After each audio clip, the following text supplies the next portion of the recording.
రాష్ట్రంలో ఉన్న ప్రజల గురించి వారి అభివృద్ధి గురించి మనం ప్రణాళికలు వేసుకుంటూ ముందుకు పోతా ఉన్నాం.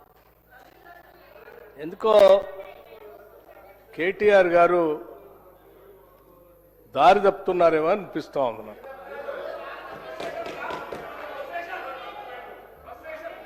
కేటీఆర్ గారు మహిళల గురించి మాట్లాడుతూ, సరే మీకు ఎట్లాగో మహిళల అభివృద్ధి గురించి కానీ వాళ్ళ సంక్షేమం గురించి ఎటువంటి ఆలోచన లేదు, ఉంటే గతంలోనే మీ ప్రభుత్వ హయాంలోనే చాలా సంవత్సరాలు ఆ క్యాబినెట్లో మంత్రులను కూడా మహిళలను కూడా తీసుకోలేం. మీరు మేము చాలా స్పష్టంగా మొదటి నుంచి ఈ రాష్ట్రంలో ఉన్న మహిళల్ని మహాలక్ష్మిలాగా గౌరవిస్తాం, వాళ్ళకు కావాల్సినవన్నీ కూడా చేస్తామని చెప్పినట్టుగానే చేసుకుంటూ వస్తూ ఉన్నాం. దాంట్లో భాగంగానే మహిళలకి ఆర్టీసీలో ఉచితంగా ప్రయాణం చేసే కార్యక్రమం కానీ, లేకపోతే ఇంకా ఒక అడుగు ముందుకు వేసి ఆనాటి కాంగ్రెస్ ప్రభుత్వాలు మొదలుపెట్టినటువంటి ఇందిరా క్రాంతి పథం, వడ్డీ లేని రుణాలు ఇవ్వాలనేటువంటి లక్ష్యంతో మొదలు పెడితే 10 సంవత్సరాలు మీరు అధికారంలో ఉండి వడ్డీ లేని రుణాలని, ఇందిరా క్రాంతి పథాన్ని, మహిళల అభ్యున్నతిని, వాళ్ళ కావలసినటువంటి స్వావలంబనని లేకపోతే సెల్ఫ్ రెస్పెక్ట్ని పూర్తిగా గాలికి వదిలేసి మీరు ఈ రాష్ట్రంలో ఏం చేశారో అందరికీ తెలుసు లెక్కలతో సహా. మేము వచ్చిన తర్వాత మా ముఖ్యమంత్రి గారు కానీ ఈ ప్రభుత్వం కానీ ఒక మాట చాలా స్పష్టంగా చెప్పాం. ఈ రాష్ట్రంలో ఉన్నటువంటి మహిళలు మన కుటుంబ ఆధారంగా ఉండేటువంటి ఈ సమాజంలో రాష్ట్రంలో మహిళలందరికీ బాధ్యత ఆర్థికంగా నిలదొక్కుంటే ఆ కుటుంబం బాగుపడుతుంది, ఆ కుటుంబంలో ఉన్న పిల్లలను చదివిస్తారు, ఆ కుటుంబంలో ఉన్నటువంటి ఇతర సమస్యలపైన కూడా వాళ్ళు పోరాటం చేసి వచ్చినటువంటి ఆదాయాన్ని ఉపయోగించుకుంటారు. తద్వారా కుటుంబంతో పాటు సమాజం, ఈ రాష్ట్రం కూడా అభివృద్ధి చెందుతున్నటువంటి లక్ష్యంతో వాళ్ళని ఆర్థికంగా నిలదొక్కుకోవటం కోసం సంవత్సరానికి 20,000 కోట్ల రూపాయలు వడ్డీ లేని రుణాలు వాళ్ళందరికీ ఇప్పించి పెద్ద ఎత్తున ప్రోత్సహిస్తామని చెప్పాం. 5 సంవత్సరాలు లెక్కగట్టి 1,00,000 కోట్ల రూపాయలని వడ్డీ లేని రుణాలను మహిళలకు ఇప్పించేటువంటి కార్యక్రమాన్ని తీసుకొని ముందుకు పోతామని చెప్పాం. ఇప్పటికే రాష్ట్రంలో సంవత్సరానికి 20,000 కోట్లు అంటే 2 సంవత్సరాలు అయింది అధ్యక్ష. 40 కోట్ల రూపాయల వరకు ఇప్పించాల్సినటువంటి మేము 57,000 కోట్ల రూపాయలు ఇప్పటికీ మహిళలకు వడ్డీ లేని రుణాల కార్యక్రమం కింద బ్యాంకుతో లింకేజ్ చెప్పి ఇప్పించాం.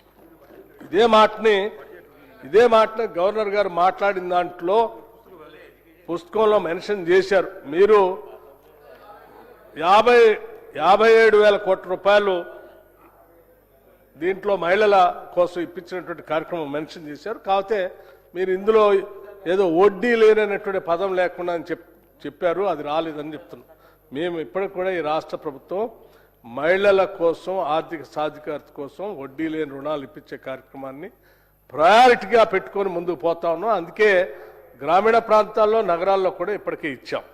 సరే, ఈ ఇచ్చే కార్యక్రమంలో భాగంగా ఇంత బాగా చేస్తూ ఉంటే మీరు ప్రతి సందర్భంలో కూడా మహిళల గురించి ఎక్కడొచ్చినా, అటు పాలనలో కానీ లేకపోతే బయట కానీ ఎక్కడ వచ్చినా వాళ్ళు ఎందుకో చిన్నచూపు చూసేటట్టుగా చులకనగా మాట్లాడేటువంటి విధానం మాత్రం బాగాలేదు కేటీఆర్. సరే, మీకు మీ ఇంట్లో ఉన్నటువంటి మహిళలు, ఆడబిడ్డ మీద ఏ రకమైనటువంటి గౌరవం ఉందో రాష్ట్రం అంతా చూస్తాం. కానీ రాష్ట్రంలో ఉన్న మహిళలకైనా మనందరి బాధ్యత ఇది అధ్యక్ష. ఇప్పుడు సీతక్క గారు ఏం చెప్పారు,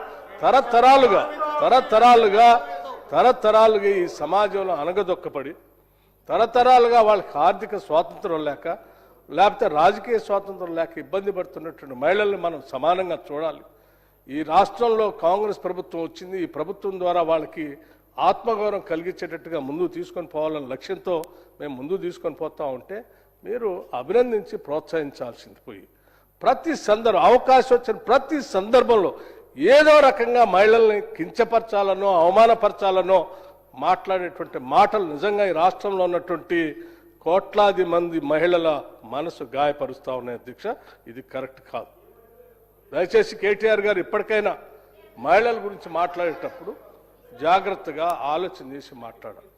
ఏదో ఎక్కడో వచ్చినటువంటి ఒక పేపర్లో ఒక కాగితం పట్టుకొని వచ్చి దాన్ని తీసుకొని వచ్చి రాష్ట్రంలో ఉన్నటువంటి ఈ సంఘటనలని, ఆ సంఘటనలని రాష్ట్రం, రాష్ట్ర సభ్యత, సంస్కారం, సంస్కృతి, రాష్ట్ర విశాలమైనటువంటి ప్రయోజనాల గురించి ఆలోచన చేయాలి తప్ప రాష్ట్రాన్ని ఎంతసేపటికి ఆబాస్పాలు చేద్దామని లేకపోతే రాష్ట్రంలో ఉన్నటువంటి ప్రజలను కించపరుద్దామనేటువంటి ఆలోచన చేస్తే ఇది ఎక్కడ న్యాయం అధ్యక్ష? ఇది కరెక్ట్ కాదు. వారు 10 సంవత్సరాలు మంత్రిగా పనిచేశారు, సీనియర్ శాసనసభ్యులు. మరి దయచేసి రాష్ట్రం యొక్క భవిష్యత్తు గురించి ఆలోచన చేయండి. ఇందా శ్రీధర్ బాబు గారు చెప్పినట్టు ఏదైనా గౌరవప్రదమైనటువంటి సలహాలు, సూచనలు ఏమైనా ఉంటే చేయండి. తప్పనిసరిగా మేము రాసుకుంటాం, సమాధానం చెప్పేటప్పుడు తప్పనిసరిగా చెప్తాం. ఇప్పటికి కూడా నేను మరొక మాట చెప్తా ఉన్నాను, మహిళల గురించి వారు గౌరవంగా మాట్లాడమని చెప్పండి. నమస్కారం. Subscribe us and press the bell icon for more interesting updates.